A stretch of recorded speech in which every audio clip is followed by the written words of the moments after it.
UP के एटा में एक 6 साल की बच्ची की रेप के बाद हत्या की खबर है। घर से खेलने निकली बच्ची जब घर नहीं लौटी तो परिवार वालों ने खोजबीन शुरू की। बाद में बच्ची की लाश मक्के के खेत में मिली। पुलिस को बच्ची के शव के पास से एक पर्स मिला है जिसमें एक शख्स की फोटो है। पुलिस इसकी तलाश में जुट गई है। यूपी के रामपुर में एक हॉरर किलिंग का मामला सामने आया है। एक भाई ने अपनी बहन को चाकुओं से गोद डाला। घटना डूंगरपुर इलाके की है, जहां शादी के बाद भी प्रेमी से संबंध बनाए रखने पर भाई ने बहन को मार डाला। हत्या के आरोपी भाई ने खुद को पुलिस के हवाले कर दिया। गाजियाबाद में एक पिता ने अपनी बेटी को जहर देकर मार डाला, फिर बाद में खुदकुशी कर ली। नौकरी छूटने और आर्थिक बदहाली से परेशान संजय मित्तल ने पहले अपनी 10 साल की बेटी को जहर दिया, फिर खुद भी जहर खाकर जान दे दी। जिस वक्त ये वाकया हुआ उस वक्त मित्तल की पत्नी घर पर नहीं थी। पुलिस मामले की दूसरे पहलुओं की भी जांच कर रही है।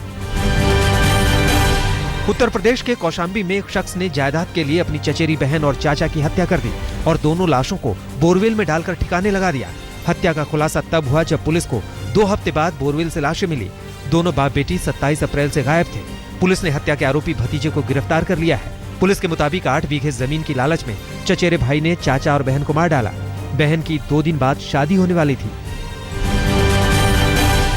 जोधपुर में एक नवविवाहिता ने अपनी पति की हत्या कर दी। मामला प्रेम प्रसंग का है। जोधपुर के रोहित अरोड़ा की शादी 1 महीने पहले महाराष्ट्र की सीमा से हुई थी।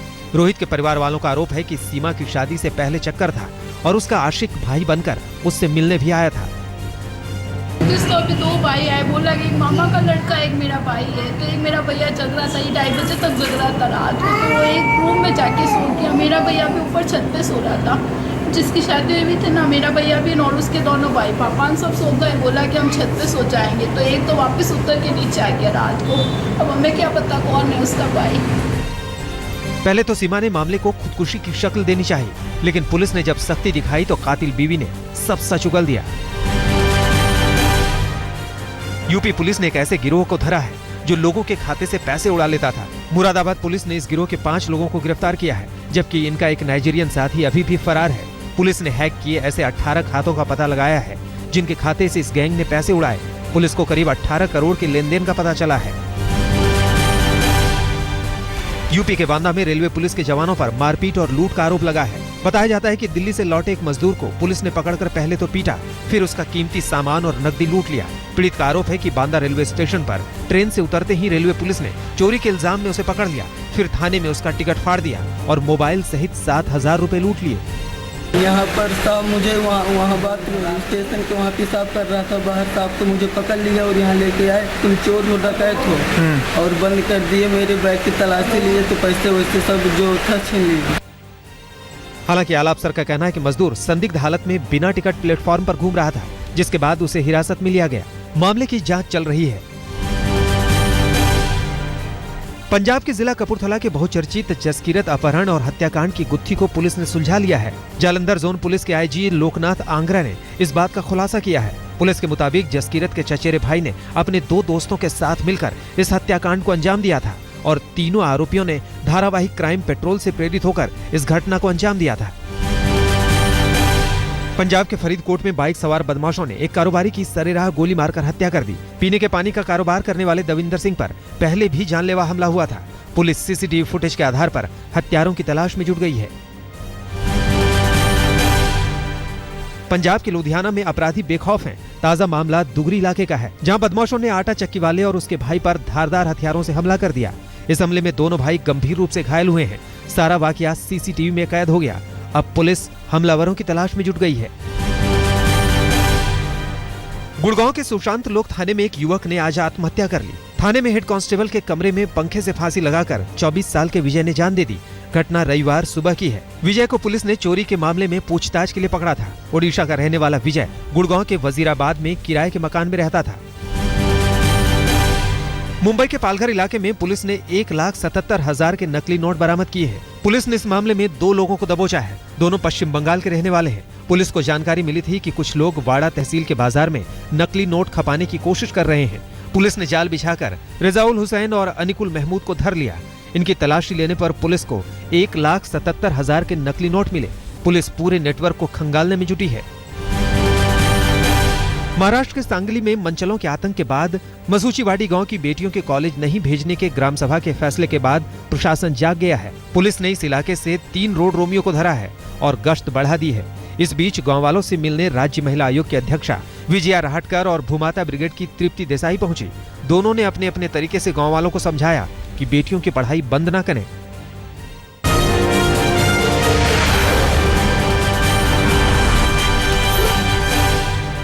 गुजरात पुलिस ने एक शराब पार्टी में छापा मारकर 10 लड़कियों और 15 लड़कों को धरा है। अहमदाबाद के आसावरी टावर के एक फ्लैट में चल रही शराब पार्टी और तेज म्यूजिक बजने की शिकायत पड़ोसियों ने पुलिस से की थी।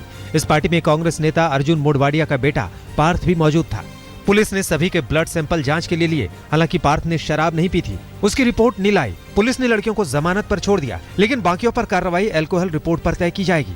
पुलिस ने मौके से बियर की 28 बोतल, 7 खाली टिन, 3 व्हिस्की, 2 बोतल वोदका और 1.25 लाख रुपए बरामद किए हैं।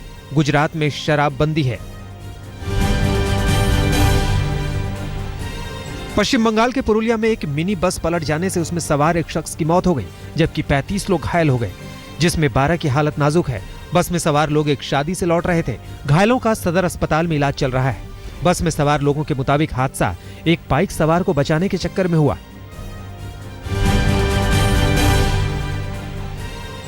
यूपी के फिरोजाबाद के मक्खनपुर इलाके में बाइक और ट्रैक्टर की टक्कर में 4 लोगों की मौत हो गई। चश्मदीदों के मुताबिक बेकाबू ट्रैक्टर ने पहले एक बाइक को टक्कर मारी, फिर दूसरी बाइक को भी ठोक दी। इस टक्कर से दोनों बाइक पर सवार 4 लोगों की मौके पर ही मौत हो गई। इस हादसे में एक और राहगीर घायल हुआ है, जिसे अस्पताल में भर्ती कराया गया है। ट्रैक्टर चालक फरार है। पुलिस ने इलाके की नाकेबंदी कर ट्रैक्टर चालक की तलाश में जुटी है। यूपी के मिर्जापुर में सड़क पर दौड़ रही एक स्कॉर्पियो अचानक धू-धू कर जलने लगी। कार में सवार 4 लोग समय रहते सुरक्षित बाहर आ गए। MH7 पर हुए इस हादसे से करीब 1 घंटे आवाजाही ठप रही। चश्मदीदों के मुताबिक पहले इंजन में धुआं उठा, फिर देखते देखते पूरी गाड़ी शोलों में लिपट गई और चंद मिनटों में ही स्वाहा हो गई। शाहजहांपुर में एक फ्लोटर मिल में भीषण आग लग गई। आग इतनी भयानक थी कि दमकल की 8 गाड़ियों को इस पर काबू पाने में खासी मशक्कत करनी पड़ी। इस आग से लाखों रुपए के अनाज खाक हो गए। आग की वजहों की पड़ताल की जा रही है। राजस्थान के दौसा में एक हाई टेंशन तार गिरने से गोदाम में आग लग गई। दमकल की 2 गाड़ियों ने घंटों की मशक्कत के बाद आग पर काबू पाया। शुक्र ये रहा कि यह हाई टेंशन तार कई घरों के आंगन में गिरा, लेकिन किसी के हताहत होने की खबर नहीं है। हालांकि इतनी बड़ी घटना होने के बाद भी बिजली विभाग का कोई भी अफसर मौके का मुआयना करने नहीं आया।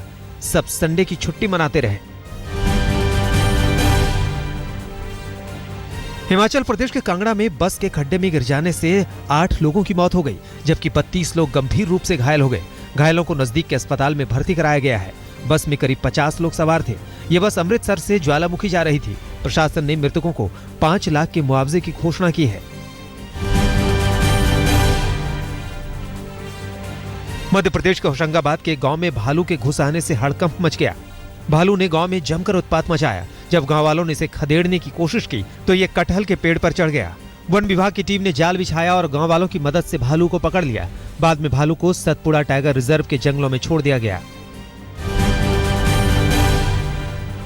यूपी के गोंडा में एक बारहसिंगा सूखे कुएं में गिर गया। पानी की तलाश में जंगल से भटकता गांव में आए इस बारहसिंगे को गांव वालों ने बड़ी मशक्कत से बाहर निकाला, फिर वन विभाग के हवाले कर दिया।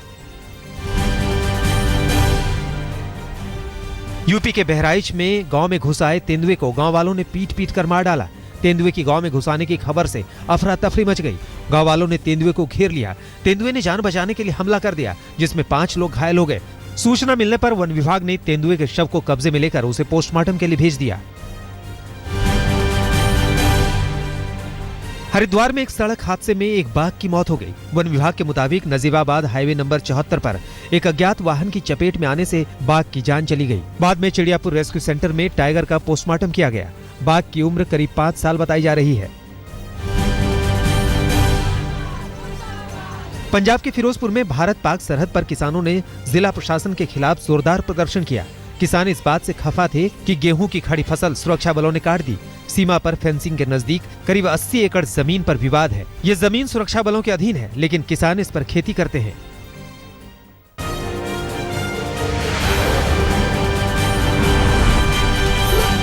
उज्जैन में चल रहे सिंहस्थ कुंभ में आज दूसरा शाही स्नान चल रहा है। कुंभ में पहुंचे अलग अलग अखाड़ा के साधु पावन डुबकी लगा रहे हैं, जिसमें जूना अखाड़ा खास है।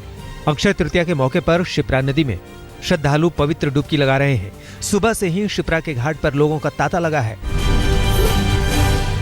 आज अक्षय तृतीया है। इस दिन सोना खरीदने को शुभ माना जाता है। ज्योतिष के जानकारों की माने तो कर्मों के कई गुना फल देने वाला दिन है आज। इस दिन किए गए कर्मों का फल कभी नष्ट नहीं होता। अक्षय तृतीया के दिन पवित्र नदियों में स्नान, दान, ब्राह्मण भोज, श्राद्ध कर्म, यज्ञ, होम और ईश्वर की उपासना जैसे उत्तम कर्मों का विशेष महत्व है। उत्तराखंड में आज से 4 धाम की यात्रा का श्री गणेश हो गया। आज से केदारनाथ, बद्रीनाथ, यमुनोत्री और गंगोत्री के कपाट श्रद्धालुओं के लिए खुल गए हैं। प्रशासन ने यात्रा की सभी तैयारियां पूरी कर ली हैं।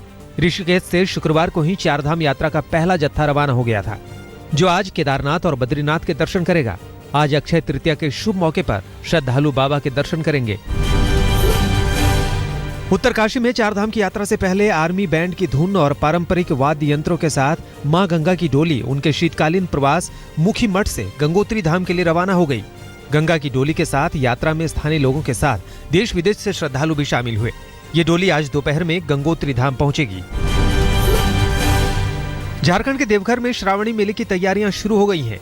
श्रद्धालुओं को किसी तरह की परेशानी न हो, इसके लिए सरकार ने सभी संबंधित विभाग को अभी से तैयारी शुरू कर देने के लिए निर्देश दिए हैं। सूबे के मुख्यमंत्री और बाबा वैद्यनाथ बासुकीधाम श्राइन बोर्ड के अध्यक्ष रघुवर दास ने देवघर में श्राइन बोर्ड के साथ बैठक की और जरूरी निर्देश दिए। उत्तराखंड के चमोली में बादल फटने से कई घर तबाह हो गए। बादल फटने से करीब 50 मकान बुरी तरह ध्वस्त हो गए, जबकि कई मवेशी इसके मलबे में दब गए। हालांकि अभी तक इस घटना में किसी के हताहत होने की खबर नहीं है। प्रशासन और पुलिस राहत के काम में जुटी है। कानपुर में जमीन फटने की घटना से हड़कंप मचा है। मामला जमालपुर गांव का है, जहां बीती रात धरती फटने से गांव के लोग दहशत में हैं। गांव वालों के मुताबिक करीब 20 मीटर लंबी, 2 फीट चौड़ी और 8 फीट गहरी दरार पड़ गई है। हरियाणा के रेवाड़ी में किसान ने खुदकुशी कर ली। कर्ज में डूबे 55 साल के पृथ्वी सिंह ने अपने खेत में ही पेड़ में फांसी लगा ली। गांव के सरपंच के मुताबिक पृथ्वी सिंह फसल खराब होने से खासा परेशान था और उस पर कर्ज का बोझ बढ़ता जा रहा था। हरियाणा के झज्जर में 2 बच्चे की कार में दम घुटने से मौत हो गई। बताया जाता है कि शादी समारोह में पंडाल के बाहर पार्किंग में खड़ी कार में बच्चे खेल रहे थे।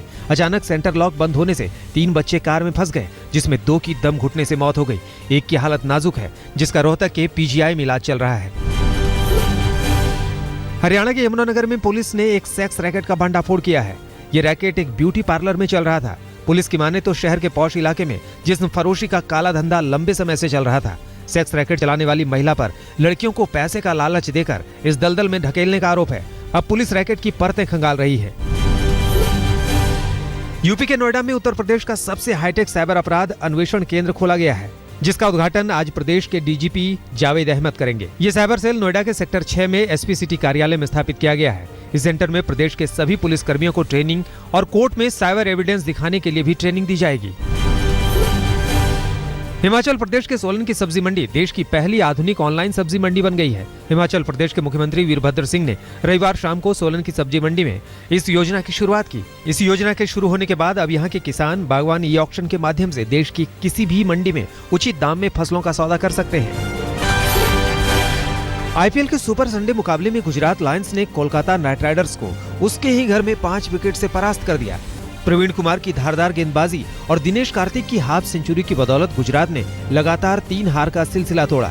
इस जीत के साथ ही गुजरात लायंस एक बार फिर अंक तालिका में टॉप पर काबिज हो गई। गुजरात के कप्तान सुरेश रैना ने टॉस जीतकर पहले गेंदबाजी का फैसला किया और केकेआर की टीम ने 158 रन बनाए, जिसके जवाब में गुजरात ने 2 ओवर पहले ही 164 रन बनाकर लक्ष्य भेद दिया। आईपीएल के दूसरे मुकाबले में सनराइजर्स हैदराबाद ने मुंबई इंडियंस को 85 रनों की करारी शिकस्त दी। आशीष नेहरा और मुस्तफिजुर रहमान की कहर बरपाती गेंदों के आगे मुंबई इंडियंस के पांव उखड़ गए। विशाखापट्टनम में सनराइजर्स हैदराबाद ने टॉस हारने के बाद 3 विकेट पर 177 रनों का स्कोर खड़ा किया। हैदराबाद की पारी में शिखर धवन की 81, कप्तान डेविड वार्नर के 48 और युवराज सिंह की 39 रनों की पारी तारीफ के काबिल रही। लक्ष्य का पीछा करने उतरी मुंबई की टीम पहले 5 ओवर में चित्त हो गई। महज 32 के स्कोर पर टॉप 5 बल्लेबाज पेवेलियन लौट गए और पूरी टीम 16.2 ओवरों में 92 रन पर ढेर हो गई। नेहरा और रहमान ने 3-3 विकेट लिए।